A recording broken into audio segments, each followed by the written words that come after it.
Kohët e fundit, Klodi dhe lëndrimi janë bërë një nga temat më të diskutuara brenda shtëpisë. Ndryshe nga fillimi i lojës, kur secili prej tyre rrinte më shumë në rrethin e vet, tani ata kalojnë pothuajse çdo ditë duke folur, duke biseduar për situatat e shtëpisë, për lojën, për planet e tyre dhe madje edhe për jetën jashtë.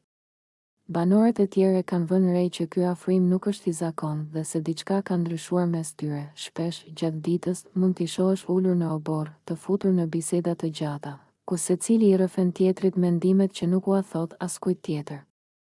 Në mbrëmje, ndonjëherë rrinë në kuzhinë duke bërë shaka, dhe qeshjet e tyre dëgjohen edhe nga dhomat e tjera. Ky ndryshim i sjelljes së tyre ka bërë që disa banorë të pyesin veten nëse midis tyre po krijohet një afrimitet më i fortë se thjesht një shoqëri e zakonshme. Disa banorë madje komentojnë në grup se Klodi dhe lëndrimi duken sikur shikohen më shpesh në sy, sikur u besojnë njëri tjetrit më shumë se sa kujtdo tjetër, dhe se çdo ditë që kalon, duket sikur ata kanë një lidhje më të ngushtë.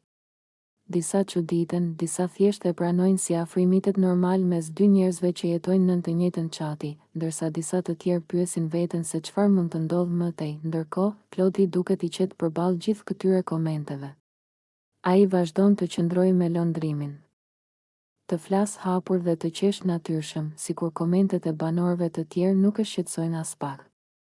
Edhe lëndrimi, nga ana tjetër, e trajton Klodin me një lloj misie të veçantë, duke treguar se ndihet rehat për krah tij dhe se ky afrim e bën të ndjehet mirë brenda shtëpisë. Sa më shumë ditë kalojnë, aq më shumë banorët e tjerë mendojnë se midis Klodit dhe lëndrimit po ndërtohet një lidhje e fortë shoqërore, ose ndoshta diçka edhe më e thellë që vetëm ata të dy e dinë. Të gjithë po e ndjekin me kuriozitet këtë dinamik të re, sepse duket qartë se marrëdhënia mes tyre është bërë një pjesë e rëndësishme e atmosferës së shtëpisë së Big Brother.